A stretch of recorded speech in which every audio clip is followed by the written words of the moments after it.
요한복음의 말씀입니다. 21장 1절에서 5절을 함께 보시죠. 그 후에 예수께서 디베랴 호수에서 또 제자들에게 자기를 나타내셨으니 나타내신 일은 이러하니라. 시몬 베드로와 디두모라 하는 도마와 갈릴리 가나 사람 나다나엘과 세베대의 아들들과 또 다른 제자들이 함께 있더니 시몬 베드로가 나는 물고기를 잡으러 가노라 하니 우리도 함께 가겠다 하고 나가서 배에 올랐으나 그날 밤에 아무것도 잡지 못하였더니 날이 새어갈 때에 예수께서 바닷가에 서셨으나 제자들이 예수이신 줄 알지 못하는지라. 예수께서 이르시되 얘들아 너희에게 고기가 있느냐? 대답하되 없나이다. 아멘. 우리가 인사하겠습니다. 할렐루야. 성령님의 붙잡아 주신 은혜가 있기를 축복합니다. 여러분, 우리 사람에게 가장 중요한 것 한 가지, 지금 여러분에게 있어서 가장 중요한 한 가지를 움켜잡으라 한다면 여러분 무엇을 잡으시기 원합니까? 유형의 것과 무형의 것을 다 합해서요? 모르겠어요. 저는 목숨인 것 같아요. 생명, 이것보다 더 소중한 건 없는 것 같습니다. 살아있는 것이 중요해요. 살아있기 때문에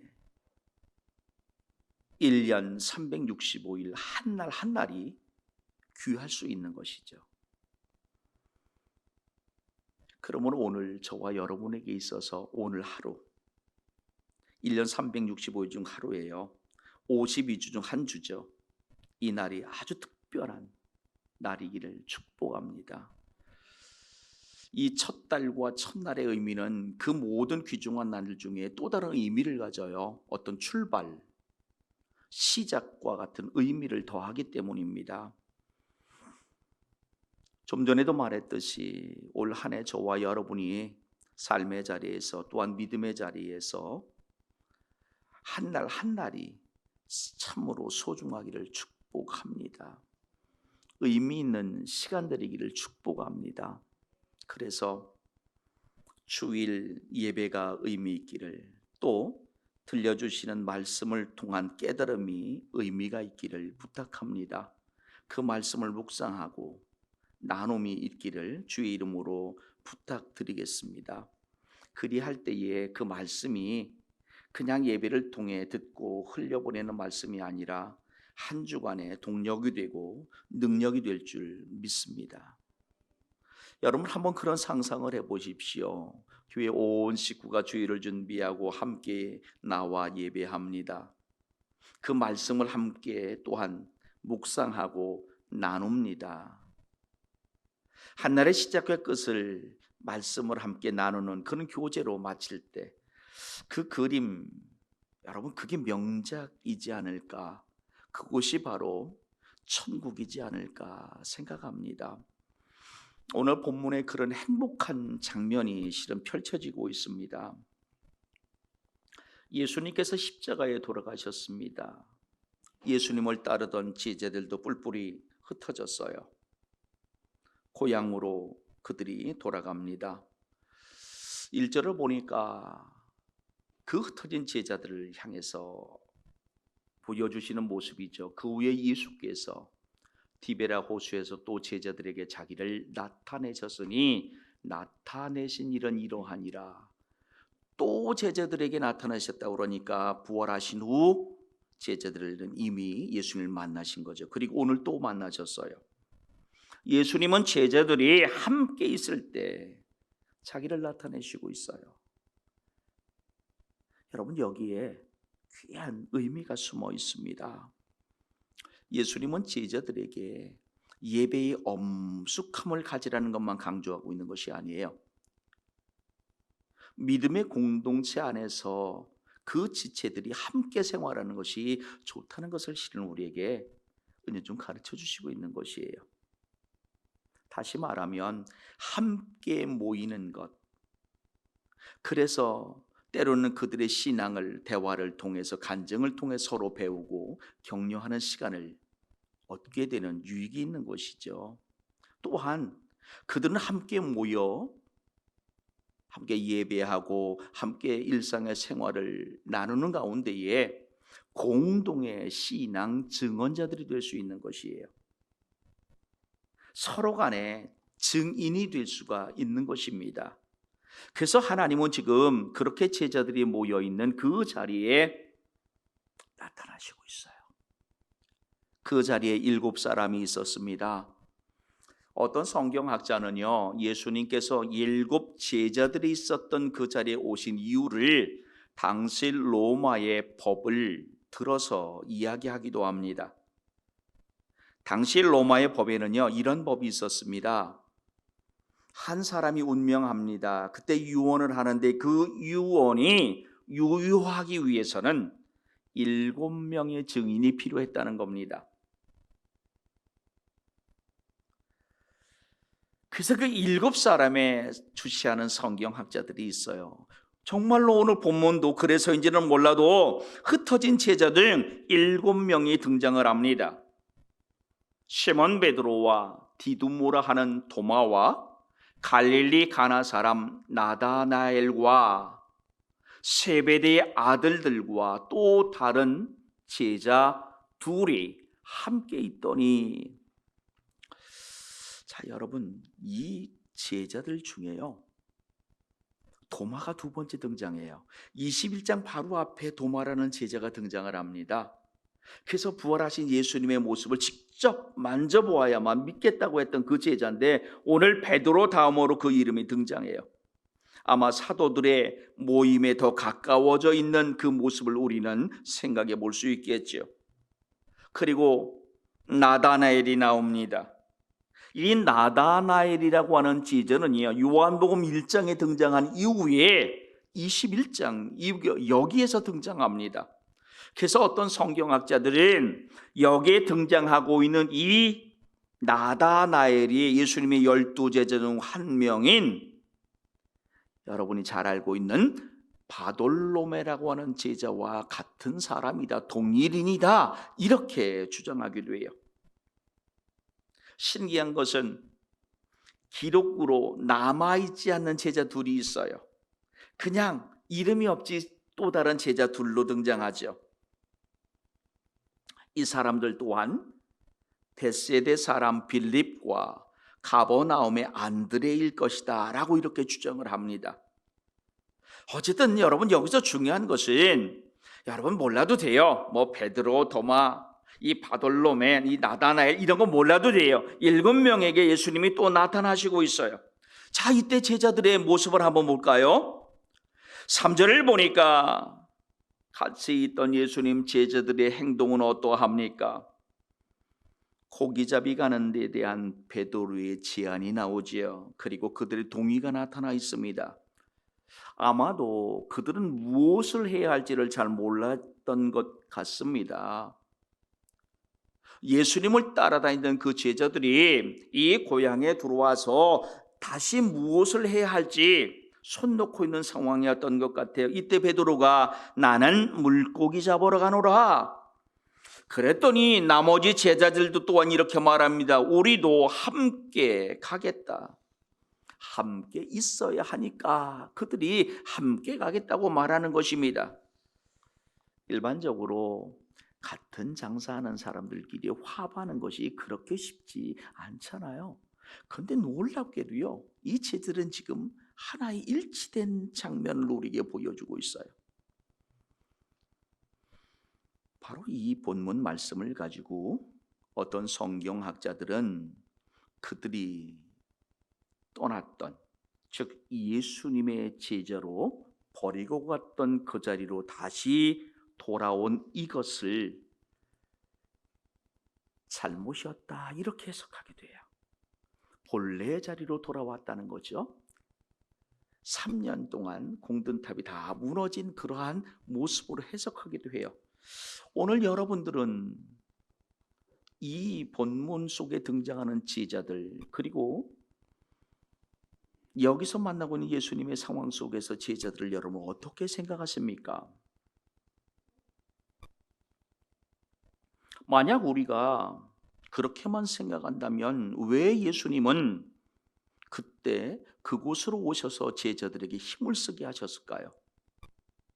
힘을 쓰게 한다는 말이 무슨 말이에요? 금을 손질하는 그들에게 다시 가서, 그죠? 그때 아무것도 잡아오지 못한 빈손으로 온 제자들에게 다시 가서 금을 던져라는 장면 이후에 나오거든요.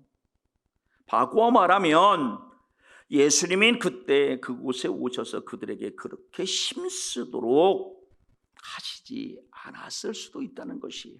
예수님의 무한 사랑이기 때문에 멀어져 간 그들에게 다시금 나에게 오라, 내게 오라 이렇게 말씀하신 걸로만 해석하기는 또 다른 문제도 등장한다는 것이에요.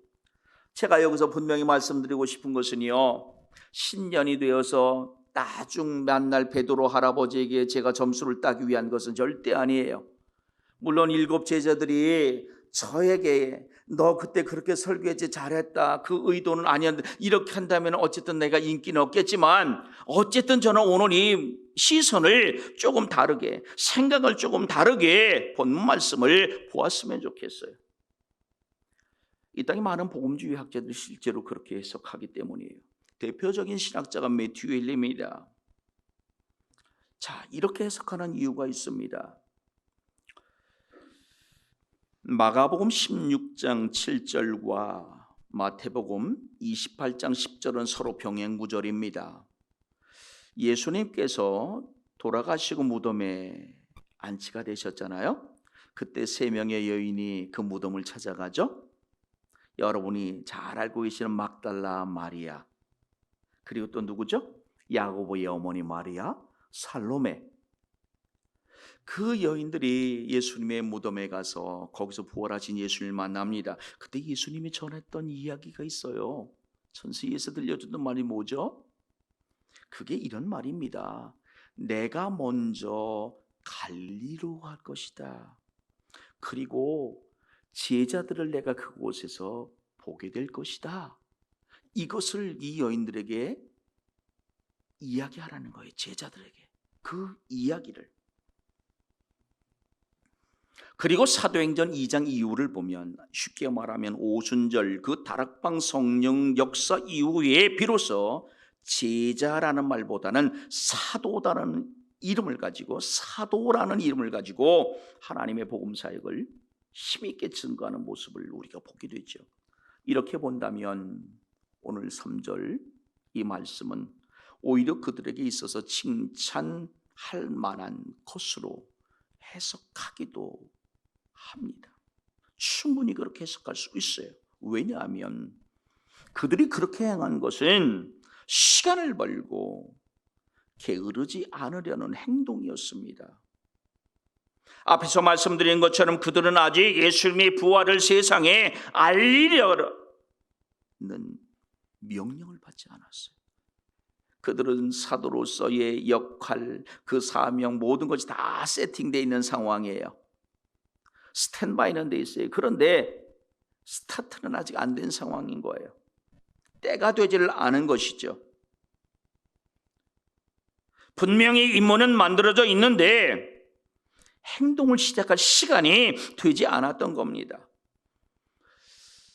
모든 말씀을 종합해 본다면 부활하신 예수님은 제자들에게 오순절 그 성령 체험 이전까지는 당신의 부활을, 그리고 당신이 그 복음을 전하는 사역을 세상에 드러내지 말라라고 말씀하신 것은 아닐까, 이렇게 생각해 볼 수도 있어요. 그러므로 오늘 이 말씀은 예수님이 아버지 되신 하나님께 보내심을 받은 것처럼 예수님에게 그 제자들은 그렇게 선택받은 사람들이에요. 보냄을 위해 선택받은 사람들이에요. 그러나 아직 그들은 형편이 갖추어지지 않은 상태였던 겁니다. 결국 제자들에게 이 시간은 기다림의 시간입니다. 그런데 그 기다림의 시간 동안 그들은 아무것도 하지 않고 기다린 것이 아니라 물고기를 잡으려고 합니다. 그러므로 그들에게 있어서 이 물고기를 잡으러 가는 사건은 요즘 TV에 보니까 도시어부요, 그죠? 어느 팀인가 이게 낚시가 그렇게 유행이 되네요. 골프하고 낚시하고 다 나와 별로 안 친한 것들인데 그런 오락이 아니에요. 생계입니다. 사업이었습니다. 지금 제자들은 스스로 생계를 유지하기 위해 남에게 부담 주지 않으려고 물고기를 잡으려고 한 겁니다. 사실 예수님이 제자들과 함께할 그때는요, 예수님을 섬기는 자들이 제자들에게도 친절했을 것입니다. 그런데 지금은 어둠의 신랑을 빼앗긴 시간입니다. 그들은 금식할 수밖에 없는 상황이 된 겁니다. 마치 바울이 말한 것처럼 자기들의 손으로 그들의 쓸 것을 채우지 않으면 안 되는 바로 그런 때인 거예요. 그런 까닭으로 예수님은 5절에 보니까 제자들에게 나타나서 이렇게 물으시고 있는 겁니다. 얘들아, 너희에게 고기가 있느냐? 이것은 저와 여러분에게 일하여 얻은 자기의 떡을 먹어야 한다는 것을 가르쳐 주시는 말씀인 거예요. 자, 여러분, 예수님 이 질문에 답하는 제자들을 한번 보십시오. 그 전 3절 하반절을 보면은요, 물고기를 잡는 데 있어서 제자들이 얼마나 실망했을까를 엿보는 장면이 나옵니다. 그날 밤에 아무것도 잡지 못하였다는 것이에요. 이 비슷한 말씀이 누가복음 5장 5절 이하에 나오죠. 밤이 새도록 수고하였으되 잡은 것이 없지만은, 우리는 이 말씀을 통해서도 또 지혜를 배우게 돼요. 세상 헛되다는 거죠. 아무리 우리가 부지런할지라도 그 수확은 우리의 뜻과 다를 수 있다는 것이에요. 우리가 아무리 착하게 살아갈지라도 그 열매는 우리의 바람과 다를 수도 있다는 것이죠. 오늘 제자들 그렇게 밤이 맞도록 그물을 던졌는데 빈손입니다. 그런데 여러분, 아침에 기적적인 물고기를 잡아 올림으로써 제자들은 더 경탄하고 더 만족할 상황이 정해져 있었던 것을 우리는 이미 알고 있습니다. 그러므로 여러분, 오늘 올 한 해 우리가 살아가시면서 실패로 때론 넘어짐으로 인해 고통스러운 삶이 연출될지라도 하나님은 종종 더 은혜로운 계획을 세우고 계심을 믿으시길 축복합니다. 따라서 우리가 살아가면서 잊지 말아야 할 것이 있습니다. 그것이 무엇입니까? 4절을 보세요. 날이 새어갈 때 예수께서 바닷가에 서셨으나 제자들이 예수신 줄 알지 못하는지라, 이렇게 말했어요. 중요한 말은 예수께서 바닷가에 서셨다는 거예요. 예수님은 가장 적절한 때에 우리에게 나타나시고 우리를 도우시는 분이심을 믿으시기를 바랍니다. 자, 보람없는 한밤의 수고입니다. 날이 새어갈 때 예수님은 어디에 계십니까? 바닷가에 서 계셨습니다. 이처럼 예수님은 자기 사람들에게 자기를 알리실 때가 있는데 그것은 그들의 삶이 가장 난처할 바로 그때입니다. 당신의 사람들이 자기 길을 잃었다고 생각할 그때에 바로 그들에게 그럼에도 너희가 나를 잃지 않았다는 것을 확인시켜 주신다는 거예요. 지금 예수님은 조금씩 제자들에게 자기를 나타내시고 있어요. 제자들과 예수님이 얼마나 가깝게 지낸 사이였습니까? 그런데 그들은요, 단번에 그 바닷가에 서 계신 분이 예수인 줄을 몰랐습니다. 모르는 이유가 뭡니까?